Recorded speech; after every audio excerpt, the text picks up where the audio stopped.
Welcome to the Henwood hierarchy, giving you the top 10 teams from the NFL for you here on the full 10 yards. Most weeks I'll be able to do this. I haven't done it for the last couple, but let's just dive straight in, shall we? At number 10, Green Bay Packers.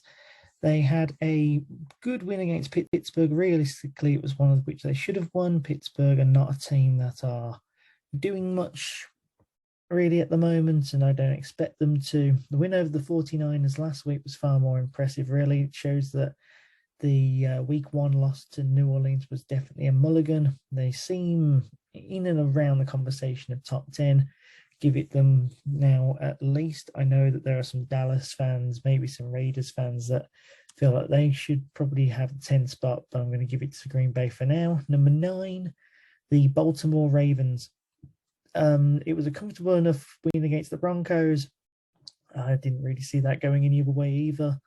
Even though the Broncos started unbeaten, their record was definitely inflated by playing the worst teams and just dispatching them.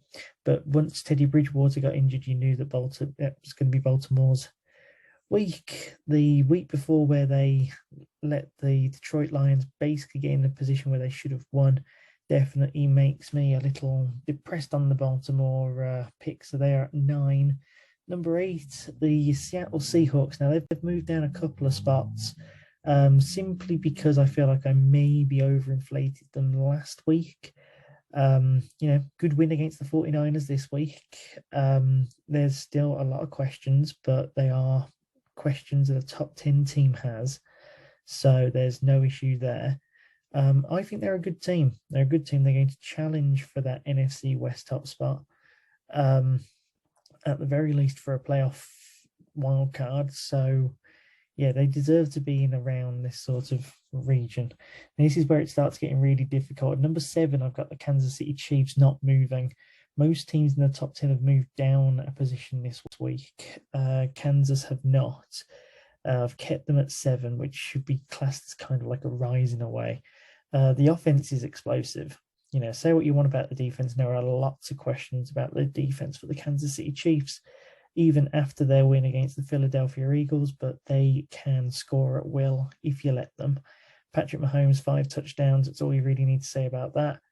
The other issue is, can they do it against the big teams? I personally think they should have been 0-3 to start the year. There are questions to why they're 7th currently, but if they beat Buffalo, that stock will go well up. Number 6, another fall of the Cleveland Browns. They fall by 2 despite beating the Minnesota Vikings. The defense is possibly the best defense in the league now. That was confirmed this week after being something that was on my mind last week after the Bears. The Vikings have a much more impressive offense, limited them to just 1 scoring drive, and realistically they didn't look like getting another scoring drive going. So, to go to score on your first drive as the Minnesota Vikings and look as impressive as they did, and then go down in the way of which happened. Baker Mayfield was awful, though. That is one thing I'll say, and I am putting the Browns on notice that they will fall in case that continues. I think it's to do with his shoulder. I think that the shoulder injury he sustained against the Chicago Bears has come back to get him. But if that's no longer a concern next week, I don't see as to why they can't beat the current number 5 ranked team that I've got here, the Los Angeles Chargers. They just seemed really, really polished against the Las Vegas Raiders. They're so excellent on offense. They just look really polished, really clean. It was weird. It felt more like a Raiders home game, but they just came in, really calmly got on with their job and got out of there with a win. I do worry about the lines, though, both on offense and defense, and with some injuries as well that have started mounting up. It's just something to be aware of, but they are definitely around a top 5 team, the Chargers. Number 4, the Tampa Bay Buccaneers, a faller by 1, but that's more because of a team that has risen to number 2, but also they didn't look impressive against the Patriots. I guess the impressive thing is that they got away with a win. against the one person who I do think can scheme against Tom Brady, and that's Bill Belichick. As Bill Belichick said in his press conference, he's very used to facing off against Tom Brady because they have to in practice. It's as simple as that. I thought the Patriots played a damn good game, got really close, maybe should have won it. But no, the Bucs get away with it. I'm starting to see a few cracks, and there's some injuries mounting up as well. But for now, top 4, why not?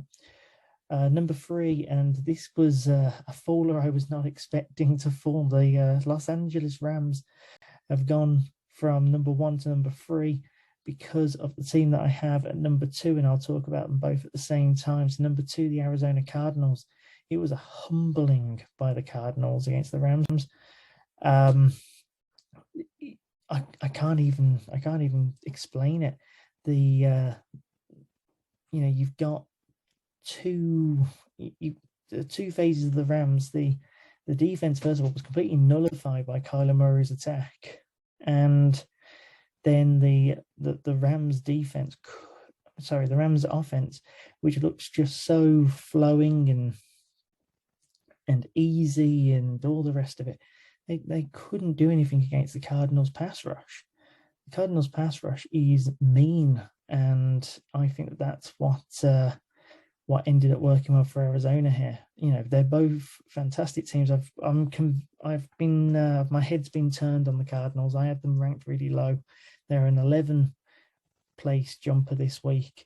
Probably should have been done earlier. I do think that Kyler Murray is the luckiest quarterback in the league, but I also believe that you make your own luck in the NFL, and he's definitely done that. He puts himself in situations where he can, score plays and where he can keep drives going. He's definitely an MVP candidate. I think that there are ballers all over the field. I think it's a very exciting time to be a Cardinals fan at the moment. And if you're a Rams fan, I wouldn't worry too much. You'll have a chance to answer back later on in the year.